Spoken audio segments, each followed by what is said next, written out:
नमस्कार, मैं हूं आलोक जोशी और आप देख रहे हैं बिज अड्डा। और बिज अड्डा में आज बात होगी रिलायंस की। और रिलायंस की बात इसलिए होगी कि रिलायंस के शेयर होल्डर्स को एक तोहफा मिलने जा रहा है। 20 तारीख की सुबह एक स्पेशल सेशन होगा नेशनल स्टॉक एक्सचेंज का, जिसमें तय होगा कि अब रिलायंस का भाव क्या रहेगा। रिलायंस का नया भाव डिस्कवर करने के लिए यह सेशन होगा। स्पेशल प्री ओपन सेशन है 20 जुलाई के लिए, क्योंकि उस दिन रिलायंस और रिलायंस की सब्सिडरी जियो फाइनेंशियल सर्विसेज अलग अलग हो जाएंगे। तो जियो फाइनेंशियल सर्विसेज के एक एक शेयर हर रिलायंस के शेयर पर मिल जाएगा। लेकिन अभी जियो फाइनेंशियल को मार्केट में लिस्ट होने में, उसके शेयर्स को ट्रेड होने में वक्त लगेगा। तब तक रिलायंस के शेयर का जो बचे हुए कारोबार का शेयर है उसका क्या भाव हो, ये तय होगा उस स्पेशल सेशन में। और उसके बाद जब तक ये इंतजार चलेगा कि जियो फाइनेंशियल की लिस्टिंग हो रही है, तब तक के लिए जियो फाइनेंशियल भले ही बाजार में लिस्ट न हो रहा हो, ट्रेडिंग न हो रही हो, लेकिन जियो फाइनेंशियल निफ्टी के 50 शेयरों में शामिल माना जाएगा और उसका वेटेज वहां काउंट होता रहेगा जब तक कि उसकी ऑफिशियल लिस्टिंग नहीं हो जाती है। अब प्रश्न यह है कि जियो फाइनेंशियल के साथ और जियो फाइनेंशियल के बिना रिलायंस इंडस्ट्रीज का क्या होने जा रहा है। तो बाजार में इस बात की चर्चा चल रही है कि किस भाव पे अब रिलायंस को होना चाहिए और किस भाव पर जियो फाइनेंशियल सर्विसेज को लिस्ट होना चाहिए। तो ऐसी रिपोर्ट्स आ रही हैं जिनका कहना है कि अब लगभग 4 से 5% का, 3 से 5% का एक अपसाइड रिलायंस में आ सकता है इस लिस्टिंग के साथ। जो भी उसके शेयर होल्डर्स हैं उनको दोनों को मिलाकर जब आप भाव जोड़ेंगे तो वो 3 से 5% का लाभ उसमें उनको मिल सकता है।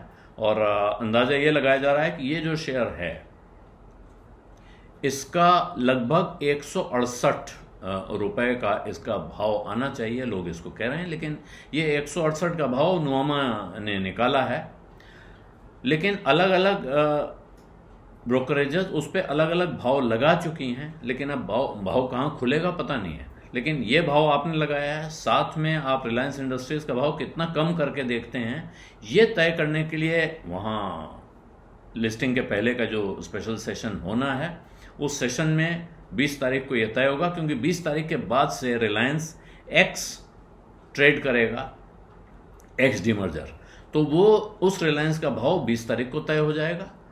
जो डीमर्ज्ड एंटिटी है, यानी जो रिलायंस का फाइनेंशियल सर्विसेज बिजनेस अलग हो रहा है, इसका वैल्यूएशन लगभग 1 लाख करोड़ रुपए है। तो ये आज की तारीख में देखेंगे तो जो बाजार का भाव है रिलायंस का, उसका 6% यहाँ आता है। और इस वजह से रिलायंस पर नुआमा की रिपोर्ट में यह है कि उन्होंने बाई रेटिंग लगाई है और साथ में रिलायंस पर वो एक टारगेट प्राइस रख रहे हैं 3205 रुपए का। तो रिलायंस पर इस वक्त, रिलायंस पर, जियो फाइनेंशियल सर्विसेज पर, दोनों पर एक तरह का पॉजिटिव बाजार दे रहा है कि ये भी खरीद लीजिए और आज रिलायंस खरीद लीजिए। जो भी आदमी एक्स होने से पहले रिलायंस ले ले वो ले ले, और जिसने वो नहीं लिया उसके लिए वो कहते हैं कि रिलायंस लीजिए और जियो भी लीजिए, क्योंकि अभी ऐसी और अनलॉकिंग, ऐसे और डिमर्जर बाकी हैं। रिलायंस रिटेल का की लिस्टिंग होनी है, जियो की लिस्टिंग होनी है। ये तो जियो फाइनेंशियल है, लेकिन जियो जो कंपनी है टेलीकॉम वाली, उसकी लिस्टिंग होनी है। तो रिलायंस के पिटारे से अभी काफ़ी कुछ निकलना बाकी है और इसकी एक वजह बाजार में ये कही जा रही है। बहुत सारे लोग कह रहे हैं कि शायद मुकेश अंबानी वो गलती दोहराना नहीं चाहते हैं जो उनके पिता धीरूभाई अंबानी ने की, और जिसकी वजह से इस खानदान में एक बड़ी ज़बरदस्त लड़ाई देखने को मिली।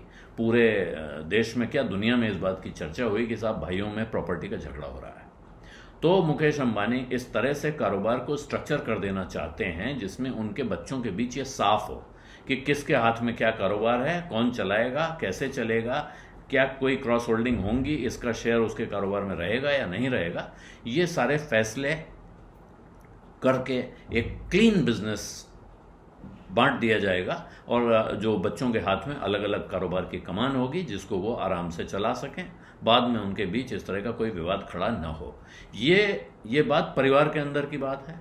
इस बात को लेकर तमाम तरह की चर्चा हो सकती है कि ये बात सही है, गलत है, लेकिन एक हाइपोथेसिस है और वो हाइपोथेसिस होने का कारण है क्योंकि इस परिवार में ऐसा हो चुका है। तो जाहिर है, और ये सवाल भी उठे थे कि भाई धीरूभाई अंबानी इतने दानिशमंद आदमी थे, इतने दूर की देखते थे, इतना बड़ा कारोबार खड़ा किया, उन्होंने ये क्यों नहीं सोचा कि मैं अपने बेटों के बीच इस तरह का बंटवारा कर दूं, जबकि उससे वो कई साल पहले उनको एक स्ट्रोक भी आ चुका था, जिसके बाद उनके मन में ये चिंता होनी चाहिए थी।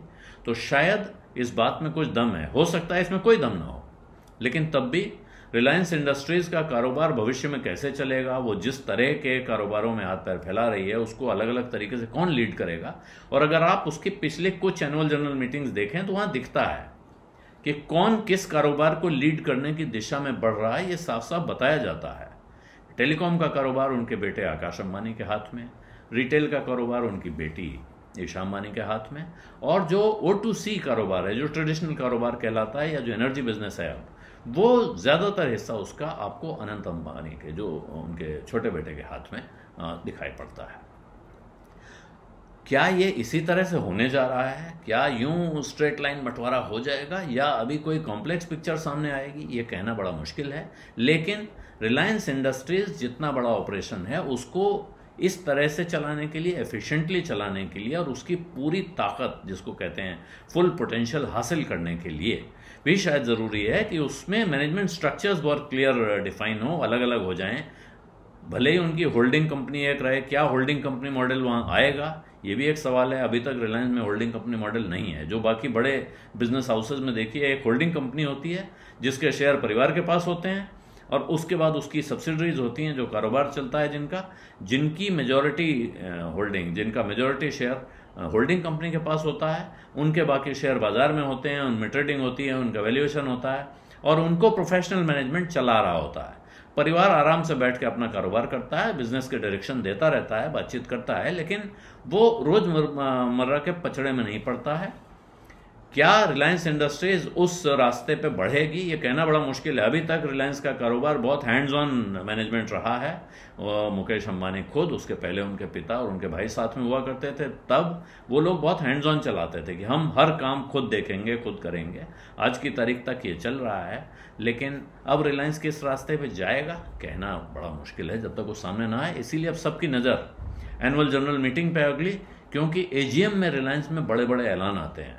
अभी तो रिजल्ट आने वाला है, लेकिन उस रिजल्ट से ज़्यादा निगाहें AGM पर टिकी हैं, जिसकी तारीख सामने आ रही है। अब वो उस दिन बड़े ऐलान होते हैं और वहीं ये तस्वीरें दिखती हैं कि अब किसको बुलाया गया, कौन बोला, किसने ज़्यादा बड़ा भविष्य का नक्शा दिखाया, इस सब की तरफ नज़र होगी। लेकिन एक बात साफ है, पिछला अगर आप तजुर्बा देखें, जब रिलायंस 2005 में जब बंटवारा हुआ, उस वक्त रिलायंस का डीमर्जर हुआ था 4 एंटिटीज़ में, तो उस वक्त बड़ा ज़बरदस्त फ़ायदा हुआ था। जिन लोगों के पास डीमर्जर के पहले रिलायंस था और उनको डीमर्जर के बाद जब सारी कंपनियों के शेयर बटे, उसके बाद जो भाव पे लिस्ट हुए और जहाँ तक पहुँचे, उसमें कई गुना का लाभ लोगों को हुआ है।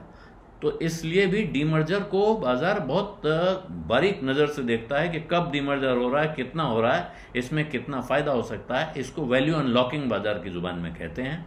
तो रिलायंस में अब बहुत सीरियस एक वैल्यू अनलॉकिंग का मामला बन रहा है, एक सिनेरियो बन रहा है, और इसीलिए इस वक्त रिलायंस पिछले कुछ समय से दोबारा बाजार में सबकी नज़र में चढ़ा हुआ है और वो नज़र में चढ़ना उसके भावों में दिखाई पड़ रहा है।